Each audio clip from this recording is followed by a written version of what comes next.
and TV channel. We're going over to Netflix today to look at a new rom-com, yes.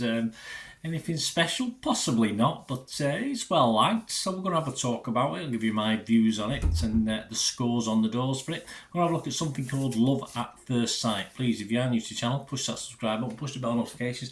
Everything film and TV, of course, reviews, information, vlogs, lots of different stuff on here, so if you can give us a follow and spread the word, it'd be much appreciated. Yes, so please, you can give us a like as well. That's always nice. Yes, it's 90 minutes. It felt longer to me, I'll be honest with you. A 12 certificate. It was released on September the 15th, directed by Vanessa Caswell and written by Katie Lovejoy. It's love across the pond, this. It's a US girl and a lovely British guy, yes. I mean, Hugh Grant has a lot to answer for all those years ago for these British guys that keep cropping up. Anyway, more of that in a moment. It's based upon the 2011 novel The Statistical Probability of Love at First Sight. Yes, there's lots of numbers in this. I'm a numbers man myself, so I didn't mind that bit. Well, within reason. It was written by Jennifer E. Smith, The Statistical Probability of Love at First Sight. And it stars lovely couple, very nice, nothing wrong with them. Hayley Lou Richardson and Ben Hardy. Also some nice appearances from Dexter Fletcher, Rob Delaney, Sally Phillips and Jamila Jamil. The story, well, today, this is the story. Today should be one of the worst days of 17-year-old Hadley Sullivan's life. Yeah, she's a little bit older. I don't know if she's in real life. Having missed her flight, she's stuck at JFK Airport and late to her father's second wedding, which is taking place in London and involves a soon-to-be stepmother Hadley's never even met. So fathers, what they like. Then she meets the perfect boy, of course, in the airport's cramped waiting area. His name is Oliver. Yes, lots of boys called Oliver. Certainly, probably not this age, but a lot younger at the moment. He's British and he's sitting in her row. A long night on the plane passes in the blink of an eye and Hadley and Oliver lose track of each other in the airport. Chaos upon arrival, yes. Lots of silliness in this, as, you know, for God's sake, just change numbers early doors and not have all this panic. There you go. Can fate intervene to bring them together once more? Of course it can. It's a rom-com. There's going to be bumps in the road, but it's going to be a nice ending. Right, my little thoughts before I give you all the scores on the doors. In a rom-com where there's a lot of screen time with the two people chatting, which there has to be chemistry, and there is on the whole, although it's a little bit sickly sweet in parts, although if you like that, it'll work on that basis.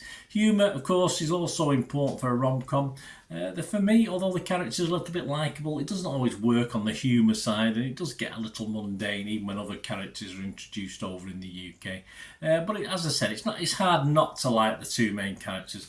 But we've got made by numbers stuff here. The Brit definitely is the sort of, as I said, the Hugh Grant sort of guy that Americans think we're all like. But again, same probably can be said for us British looking at the American girl and hoping that's what all homemade apple pie sort of sweet girl we all imagine the American girls are. So it sort of appeals, if you like, to both sides of the pond, but perhaps we get a bit fed up with the cliches and the just these people that don't really exist that much in real life. I think us Brits are a little bit more complicated, more cooler in my opinion, but I'm biased, of course. This stereotypical Brit ticks a rom-com lead box. And we have a narrator in this as well who keeps turning up in different guises. Again, not overly original, a bit unoriginal, and it helps the story along, of course it does, but it soon gets a little bit tiring. Most of the English characters are very cliche, unsympathetic and a bit mean, alright, we probably are, some of us, but there you go, again, the cliches, what the Americans think. And of course, as noted before, the dilemmas that before this couple should have been easily sorted when they were on a plane for a few hours, you know, but that wouldn't have helped the story along, would it? This is perhaps too nice for its own good. The American lead is perhaps, again, as I said, stereotypical as what we want an American girl to be. So it balances out those cliches. A couple of poignant eulogies, because a lot of the, well, not a lot, but some of the stories based on the fact that they're attending a memorial for a person who's still alive. So there's a couple of nice little tear to a glass eye moments in this. But for me, a little bit too bland. 90 minutes, I say it felt longer, which isn't a good sign for me. Not enough comedy either. maybe smile a couple of times, but not particularly. The humour and the playing together of the two characters, say, not really funny, just a bit bland for me. As I said, that's the word I'm going to use for this film. But all the scores are generally positive. It's only probably me that's got the lowest score on this one. Internet Movie Database, it's getting 7 out of 10 with 5,000 reviews. On Metascore, the Metacritics, it's getting a little bit lower, 55%, but only 8 reviews. On Rotten Tomatoes, it's getting 81 positivity, just 26 reviewers, but just scoring a 6 out of 10, so just about that watchable score I like to see. But the audience like it. Rotten Tomatoes audience is the same, they're 81% positivity, so similar. But my thoughts on this one, well, I would be fresh. Rotten Tomatoes, I'd have to give this fresh. I couldn't be rotten on it, it's not rotten.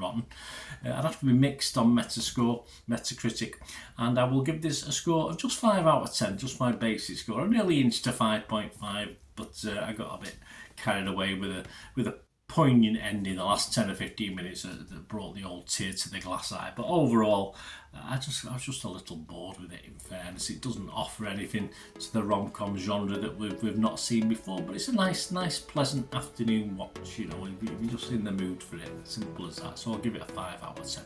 Let me know what you think, guys. It'd be great to hear from you. Till we meet again, last one thing, don't I? Please stay safe, everyone. Thanks for watching. Bye for now.